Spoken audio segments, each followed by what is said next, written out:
음식의 맛은 칼끝에서 결정된다. 주방의 필수품이자 요리사의 자존심, 칼.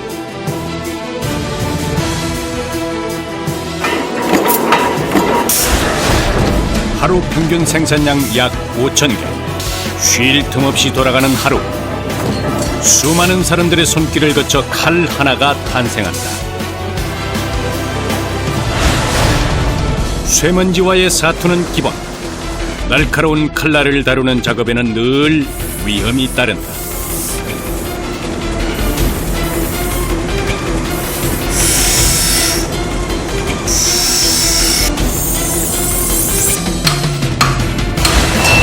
수제 칼을 만드는 고도의 기술, 불과 물, 그리고 땀의 결과로 세상에 둘도 없는 맞춤 칼이 탄생한다. 칼과 뜨거운 인생을 보내는 사람들의 이야기, 그 치열한 현장 속으로 지금 들어가 본다.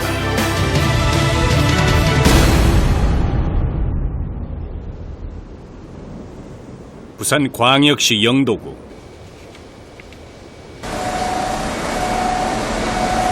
요란한 소리를 내며 들어오는 트럭에서 벌써 분주함이 느껴진다.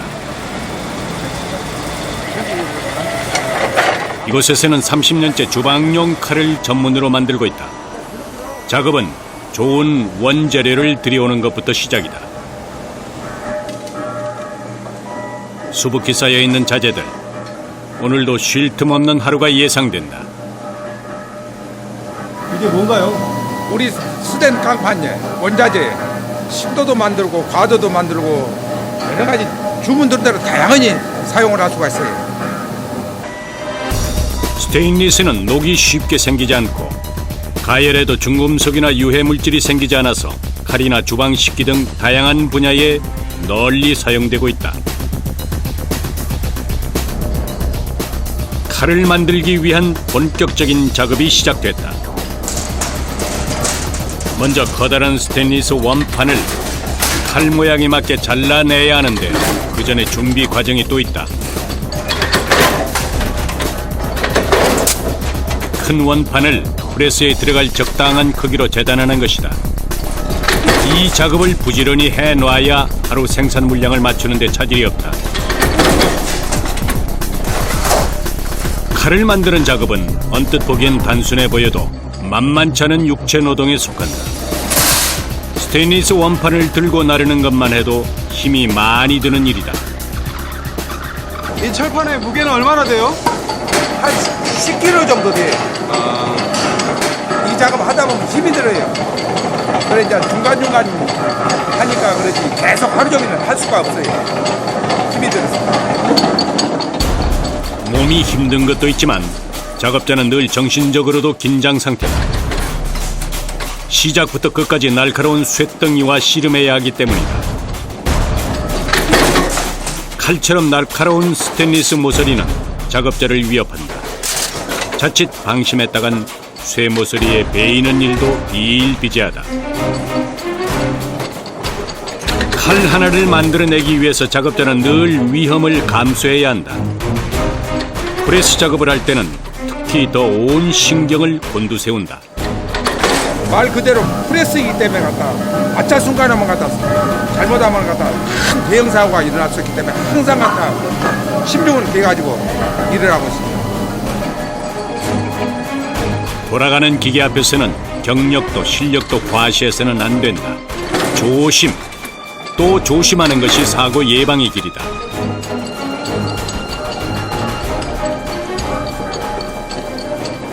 적당한 크기로 잘린 스테인리스 조각은 다음 공정으로 넘어간다. 철판 뭉치를 옮기는 양동래시 팔에 힘이 잔뜩 들어간다. 이 철판도 좀 무거워요? 우리가 지금 내가 가져다니는 게 한 20kg 정도 돼요. 한번 가져다닐 때. 아, 그렇게 무거워요? 예. 스테인리스가 칼의 모양을 갖추려면 20가지 이상의 공정을 거쳐야 한다. 그 험난한 여정은 이제 시작이다.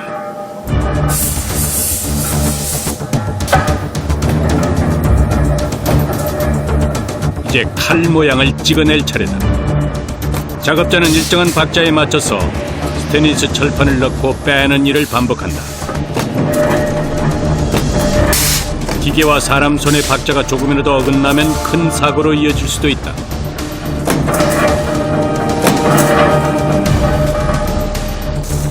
때문에 작업자는 기계 앞을 떠날 때까지 한시도 눈과 귀를 뗄 수 없다.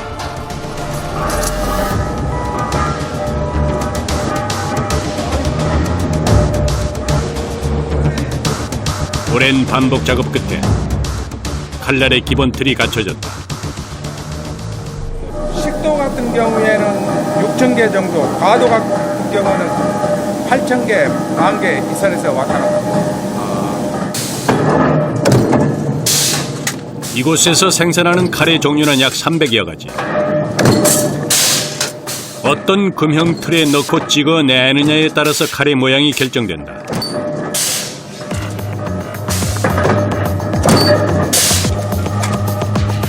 과도부터 식칼, 중식도까지 요리에 대한 관심이 높아지고 소비자들의 요구가 다양해지면서 생산하는 칼의 종류도 점점 늘어났다.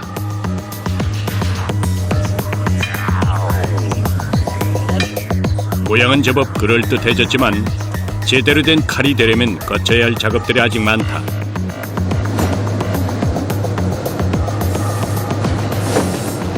다음 단계 열처리 공정으로 이동 중입니다.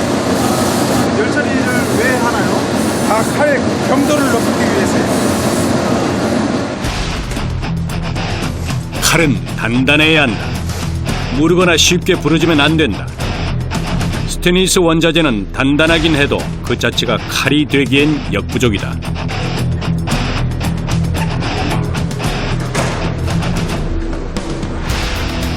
때문에 반드시 거쳐야 할 것이 바로 열처리 공정이다. 원자재를 가열하고 다시 냉각시키는 과정을 통해서 칼날을 단단하게 하고 사용 시 잘 닳지 않게 만든다.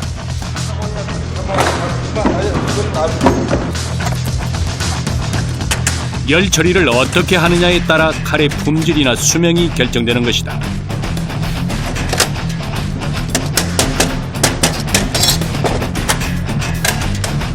칼은 레일을 타고 천천히 가마속으로 들어간다. 약 4시간 동안 뜨거운 가마를 통과하면서 단단한 칼이 되기 위한 인내의 시간을 견딘다.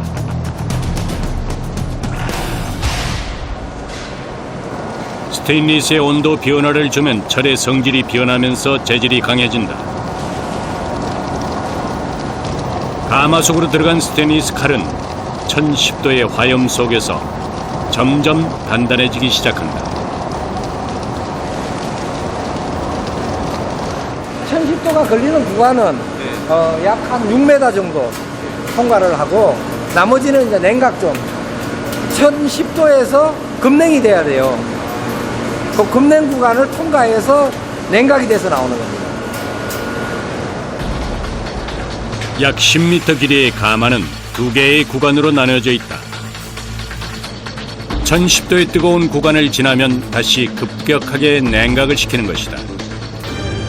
이 과정을 거치면 스테인리스가 원래보다 약 3배 정도 단단해진다.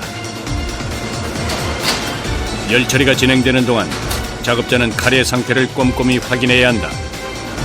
가열하고 냉각되는 과정에서 칼 모양에 변형이 올 수도 있기 때문이다.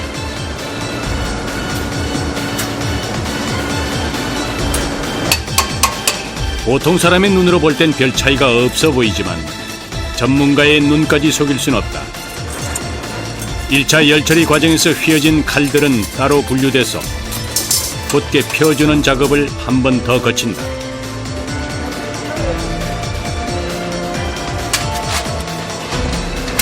열처리 작업은 여기서 끝이 아니다. 녹슬지 않는 칼, 오래 쓸 수 있는 칼을 만들기 위해서 열처리 단계를 세분화시켰다. 이번에는 냉기가 흐르는 가마다. 액체 질소를 투입해 온도가 무려 마이너스 196도까지 내려간다.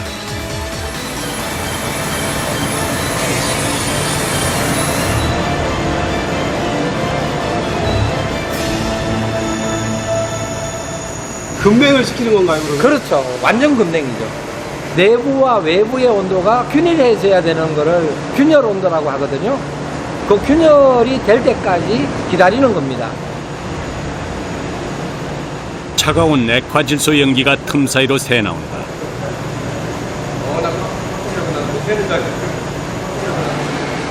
약 30분 후 급냉된 칼을 꺼낸다. 밥을 할 때 뜸을 들여야 찰지고 맛있어지는 것처럼 이런 열처리 과정을 거쳐야만 튼튼하고 강한 칼이 되는 것이다.